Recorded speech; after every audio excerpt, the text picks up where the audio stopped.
for decades, the high street has been more than a place to shop. It's a barometer of both economic and social vitality of the country and of the communities where they're located. They're a gauge of whether we're prospering or whether we are declining, and they are the sweet spot on the Venn diagram of both societal indicators and policy areas, including economic confidence, aspiration, entrepreneurship, crime and confidence in policing, prominence of institutions and the quality of the public realm, as well as changing social habits.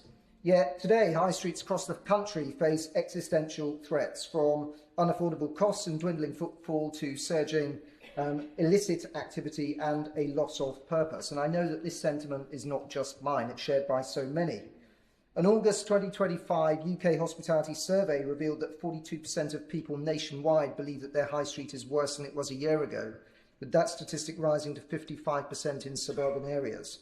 High streets, they're the cornerstone of British history. Their decline is not just economic, it is cultural.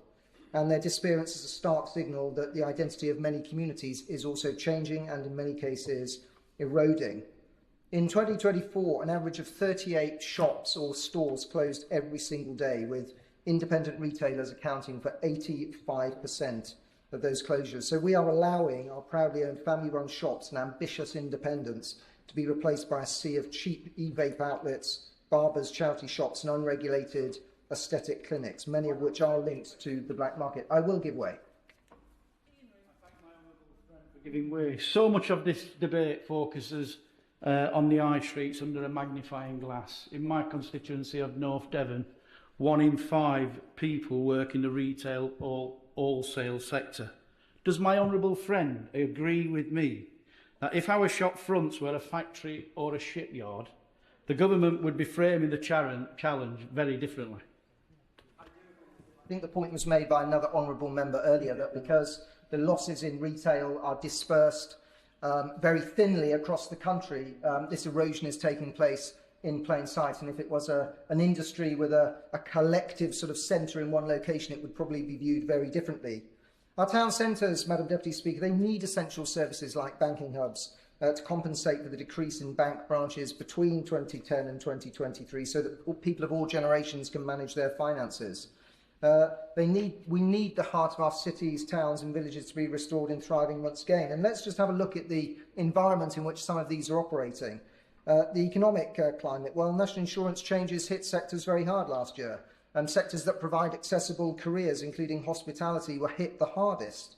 Employers are having to pay thousands of pounds more just to recruit people compared to a year and a half ago. And hospitality has seen job losses at the expense of some of the lowest paid people in society being able to have a foot on the employment ladder. And we know that the economy is underperforming. We've seen tax hikes last year, £40 billion in the budget. The Chancellor promised that the budget last year was a one-off hit of a kind that wouldn't be replicated again in this Parliament. Yet the government is facing the reality of their own choices and economic naivety play out once again. A typical pub in my constituency is paying £2,000 per month in additional cost, including hiked business rates, employment costs and, crucially, energy costs compared to this time last year. So to put that into perspective, if a couple go to a pub and they spend £80 on dinner and drinks, that pub would have to serve an additional 25 bookings each month just to cover that cost. This is staggering. I speak to so many publicans in hospitality, business, operators in my patch who tell me that next year is the critical year where they will have to decide whether they close the doors for good. They are literally on the brink of questioning their own survival right now. But there are other points, Madam Deputy Speaker, that I would like the government to focus on and for the Minister to address later on, particularly around the public realm. I would like to see the government focus quite acutely on how we can revitalise the quality of our public realm. That includes focusing on design codes that I think should be mandatory for all local authorities. One of the first acts of this government last year was to abandon the need for beautiful design as part of the NPPF and close the Office for Place. Well, this is really important because if the quality of the public realm is decaying, then our town centres are not as attractive as they may otherwise be for private sector investment. We're seeing with the closure of particularly prominent banks and high streets that large historic buildings that are often anchor points, they are falling into disarray. It's much harder to get occupants into there.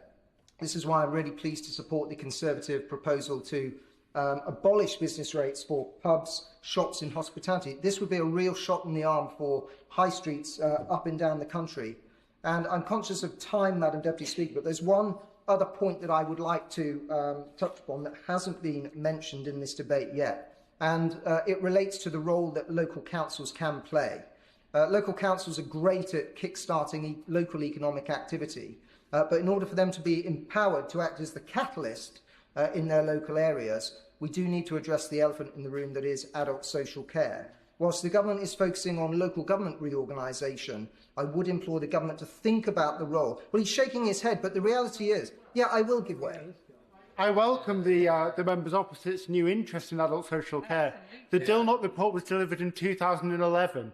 What were they doing for the subsequent 13 years in which they were in government and not delivering meaningful change to social care? Thank you. I thank him for his intervention. It's a bit of a cheap jibe. If he takes a look through Hansard, he'll realise that I've taken an interest in social care for some time. But the reality is that councils across the country spend circa 7 out of 10 pounds on social care. It's very important that society spends money on social care. But whilst the government is focusing on local government reorganisation and social care continues to be a huge financial obligation for local authorities, that means they can spend less money on the public realm. We've got to address this. The long-term positioning of social care, where it's funded, from which pot it's funded, needs to be addressed in order to support councils and give them the best possible foundation to ensure that they can address the economic needs of their area.